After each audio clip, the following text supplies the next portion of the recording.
वीज पुरवठा देखील खंडित झालाय। अशात नागरिक घराबाहेर पडल्याचं समोर आले। नागपूरमधली ही दृश्य आपण पाहतोय। अधिक माहिती देत आहेत आमचे प्रतिनिधी उदय तिमांडे आपल्यासोबत जोडले गेलेले आहेत। उदय, नागपूरमध्ये काय सद्यस्थिती पावसाची?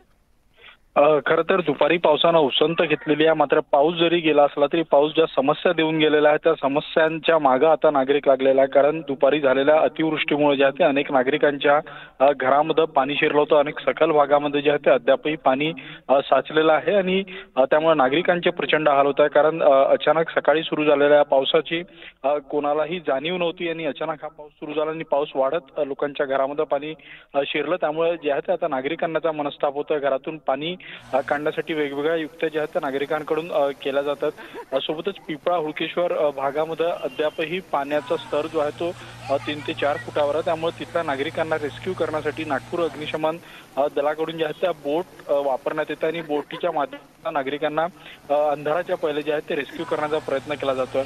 दुपारी झालेल्या पावसामुळे जे आहे ते अनेक ठिकाणी झाडं देखील उन्मळून पडली। त्यामुळे अनेक भागातला वीज पुरवठा जो आहे तो खंडित झालेला आहे। त्यामुळे वीज पुरवठा सुरळीत करण्याचा एक आव्हान जे आहे ते प्रशासनापुढे असणार आहे। दुसऱ्या बाजूने पुढचे 2 दिवस जे आहेत ते नागपूरला येलो अलर्ट दिलेला आहे। त्यामुळे उद्या आणि परवा देखील अशाच पद्धतीच्या पावसाची शक्यता आहे। त्यामुळे नागरिकांना सतर्कतेचा इशारा प्रशासनाकडून देण्यात आलेला आहे। उदय, अपडेट घेत राहू। तुर्तास धन्यवाद। कोकणात सध्या मुसळधार पाऊस सुरू आहे आणि अशातच रत्नागिरी जिल्ह्यामध्ये पुढचे 24 तास मुसळधार पावसाची शक्यता वर्तवण्यात आली आहे। रत्नागिरी जिल्ह्यातील सर्व तालुक्याला पावसाने झोडपून काढले आणि त्यामुळे सकल भागात पावसाचं पाणी साचलेलं आहे। अनेक नद्या इशारा पातळीवरून वाहू लागल्या आहेत, तर अनेक ठिकाणी दरड कोसळण्याचा धोका वर्तवला जातोय। त्यामुळे जिल्हा प्रशासन अलर्ट मोडवर आहे। दरम्यान या संदर्भात आढावा घेतलेला आहे आमचे प्रतिनिधी शिवाजी गोरे यांनी। समुद्रात कमी दाबाचा पट्टा निर्माण झाल्याने कोकणामध्ये पुढील 2 ते 3 दिवस अतिमुसळधार पाऊस असण्याची शक्यता हवामान विभागाने वर्तवलेली आहे। काही जिल्ह्यांना रेड अलर्ट तर काही जिल्ह्यांना ऑरेंज अलर्टचा इशारा सुद्धा देण्यात आलेला आहे। या जिल्ह्यातलं प्रशासन पूर्णपणे सज्ज झालंय। जिल्ह्यामधल्या ज्या प्रमुख नद्या आहेत त्या इशारा पातळीपर्यंत गेलेल्या आहेत। जिल्ह्यातलं जनजीवन कधीही विस्कळीत होऊ शकतं आणि इथल्या प्रमुख नद्या धोक्याची पातळी ओलांडू शकतात। गेल्या आठवडाभर रत्नागिरीसह सिंधुदुर्ग असेल किंवा रायगड असेल या तीनही जिल्ह्याला पावसाने झोडपून काढलेलं आहे। आपण पाहतोय की या ठिकाणचं जनजीवन मोठ्या प्रमाणामध्ये विस्कळीत झालं होतं। आज जर का अशाच प्रकारचा पाऊस सुरू राहिला तर कधीही या जिल्ह्यातलं जनजीवन विस्कळीत होऊ शकतं। मोठ्या प्रमाणात दरड कोसळण्याचं सत्र या जिल्ह्यामध्ये सुरू आहे। मंडणगड, दापोली, गुहागर या ठिकाणी दरड कोसळलेली आहे आणि ठिकठिकाणी मोठ्या प्रमाणात वाहतुकीला अडथळा सुद्धा निर्माण झालेला आहे। अनेक जे घाट आहेत ते घाट धोकादायक बनलेले आहेत। वाहतुकीसाठी या ठिकाणी मोठ्या प्रमाणामध्ये हे सगळे घाट जे आहेत ते धोकादायक बनलेले आहेत आणि त्यामुळे कधीही या जिल्ह्यामध्ये मोठ्या प्रमाणात दरड कोसळून अनुचित प्रकारसुद्धा घडू शकतो। परंतु सध्या सकाळपासून मुसळधार पाऊस सुरू आहे। काही भागामध्ये अतिमुसळधार पाऊस सुरू आहे। त्यामुळे जिल्ह्यासह कोकणातलं जनजीवनसुद्धा मोठ्या प्रमाणामध्ये ठिकठिकाणी विस्कळीत होत असल्याचं पाहायला मिळते। शिवाजी गोरे, न्यूज 18 लोकमत, रत्नागिरी, दापोली। मनोज जरांगे पाटील यांनी अंतरवाली सराटीमध्ये 5व्यांदा आमरण उपोषणाला सुरुवात केलेली आहे। नवीन काहीतरी योजना आणतात। लाडकी बहीण, लाडका भाऊ, आता लाडकी मेहुणी, लाडका मेहुणा योजना आणतील। सरकारने हा डाव टाकलेला आहे। तुम्ही 1500 रुपये देतात ते 3 दिवस पुरणार नाहीत। 1500 रुपये घेऊन आम्हाला आयुष्याला पुरणार आहेत का, अशी टीका त्यांनी केली आहे। सगळे सोयरेची अंमलबजावणी करा, गुन्हे मागे घ्या, 3ही गॅझेट लागू करा। आरक्षण द्यायचं असेल तर बहाण्याची सरकारला गरज नसल्याचं त्यांनी म्हटलंय। आम्हाला सरकारला जेवढा वेळ द्यायचा होता तेवढा वेळ आम्ही दिलाय। आमच्या सगळ्या मागण्या पूर्ण करा आणि आरक्षणाबाबत आम्ही ठाम असल्याचं जरांगेंनी म्हटलंय। पुन्हा एकदा सरकारनं मराठ्यांना धोका दिल्यामुळे पुन्हा एकदा आम्हाला आमरण उपोषण करण्याची वेळ आली। आता आमरण उपोषण हे सुरू झालंय आणि कठोर सुरू झालंय। आता किती दिवस चालतोय किंवा माझं शरीर मला किती दिवस साथ देतंय माहीत नाही, पण समाजासाठी मी आमरण उपोषण करायचं ठरवलेलं आहे।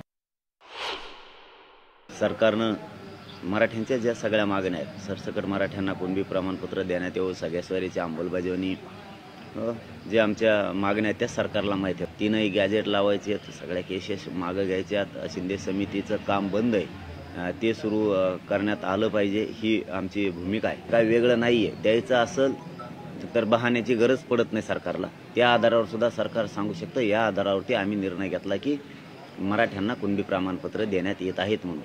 परंतु बहाणे आता नको, तुम्हाला वेळ पाहिजे होता, आम्ही तो वेळ दिलेला आहे. याच्यानंतर तुम्ही मुलीला शिक्षण मोफत केलं, तुम्ही मुलींना शिक्षण मोफत केलंय. मुलींना मोफत शिक्षण मिळत नाहीये, तुम्ही व्हॅलिडिटीची अट ठेवली. आता तुम्हाला मुलीला मोफत शिक्षण द्यायचं सगळ्या जाती धर्माच्या मराठ्यांसह. मग कशाला अट पाहिजे? ते खुलं करून टाका सगळं. मुलींना मोफत शिक्षण म्हणलं की मोफतच. अंतरवाली सराटीमध्ये मनोज जरांगे यांचं आंदोलन सुरू आहे आणि यावेळी एक विद्यार्थिनी रडत रडत मनोज जरांगे पाटलांकडे आली. तिला जात पडताळणी प्रमाणपत्र मिळत नसल्यानं महाविद्यालयातला प्रवेश धोक्यात आलाय. जरांगे यांना माहिती देताना या विद्यार्थिनीला अश्रू अनावर झाल्याचं पाहायला मिळालं. यावेळी मुलीच्या डोळ्यातील अश्रू पाहून मनोज जरांगे यांना देखील अश्रू आवरता आले नाहीत. दरम्यान या संदर्भात विद्यार्थिनी आणि मनोज जरांगे यांच्यासोबत बातचीत केलेली आहे आमचे प्रतिनिधी सिद्धार्थ गोदाम यांनी. ही एक ताई माझ्यासोबत आहे. ही या ठिकाणी आली, ती रडतच आली. तिच्या हातात प्रमाणपत्र होतं. तिने CET पास केलेली आणि इंजिनिअरिंगसाठी तिला प्रवेश घ्यायचा आहे. मात्र कास्ट व्हॅलिडिटी तिला भेटत नाही आणि 24 तारखेपर्यंत तिला जर कास्ट व्हॅलिडिटी भेटली नाही तर तिथे हे वर्ष वाया जाणार आहे. त्यामुळे ती मनोज जरांगे पाटील यांच्यासमोर अगदी धाय मोकळून या ठिकाणी रडलेली आहे. ती माझ्यासोबत आहे. ताई, तुझं नाव काय पहिलं मला सांग. माझे नाव भगवती विष्णू देशमुख आहे. मी राहणार मंगरू या गावाची रहिवासी आहे. बरं, अडचण काय झालेली नेमकी? तू पास आहेस, 12वीला चांगले मार्क पडलेत, CET पास आहे, फक्त तुला कास्ट व्हॅलिडिटीमुळे तुझ्या स्वप्नात जे काही स्वप्न आहे तिथं ऍडमिशन भेटत नाही? हो, कारण त्यांनी सांगितलंच असं अचानक आहे की आम्ही किती धडपड केली तरी आम्हाला ती व्हॅलिडिटी भेटत नाहीये. व्हॅलिडिटी तर राहू द्या, पावती पण भेटत नाही रजिस्ट्रेशनसाठी. त्यासाठी मग आम्हाला काय करावं हे कळत नाहीये. पावती का भेटत नाही हे मी तुम्हाला सांगतो की सध्या लाडका भाऊ बहीण ही योजना सुरू आहे. ऑनलाईन फॉर्म भरले जात आहेत, त्याच्यामुळे गव्हर्नमेंटचे सर्व्हर हँग आहे. बरोबर आहे? हो. दुसरी महत्वाची गोष्ट आहे की महसूलचे कर्मचारी सध्या संपावर आहेत, त्याच्यामुळे पावती भेटत नाही. हो, त्यांनी लाडकी बहीण लाडकी भाऊ हे आईने ऍडमिशनच्या वेळेसच आणलं आहे. याच्या आधी आणलं असतं किंवा याच्यानंतर 10-15 दिवसांनी आणलं असतं तरी काही प्रॉब्लेम नसतं झाला. कास्ट व्हॅलिडिटी जर झाली नाही तर तुझं काय नुकसान होणार? माझं वर्ष वाया जाईल. मला परत तेच करावं लागेल, परत थांबावंच लागेल, परत अभ्यास करावं लागेल, परत CET द्यावं लागेल, परत रजिस्ट्रेशन, परत तेच सगळं होईल. फीस परवडत नाही तुला?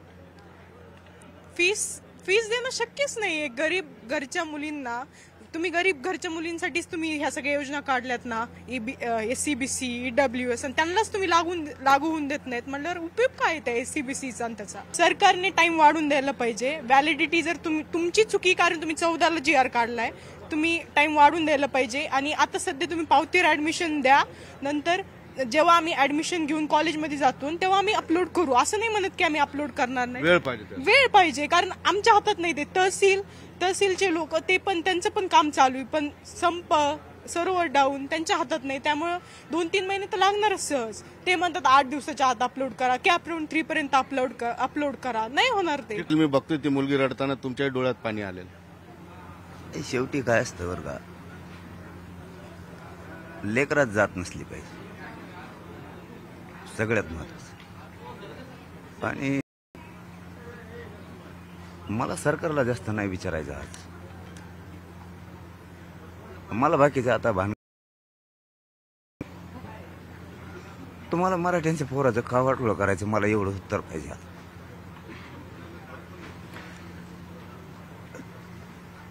तुम्ही राजकारण का?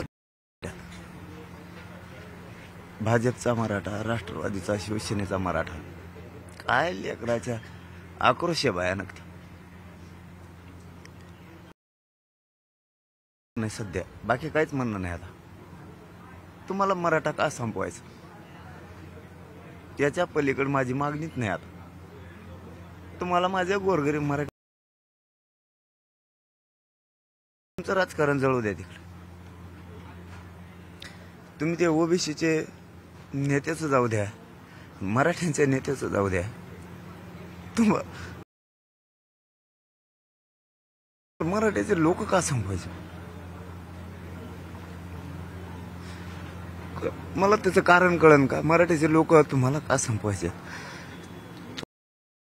संपवायचे आहेत. मला जरा हेच उत्तर पाहिजे सरकारकडून आता. सिद्धार्थ गोदाम, न्यूज 18 लोकमत, आंतरवाली, सराट.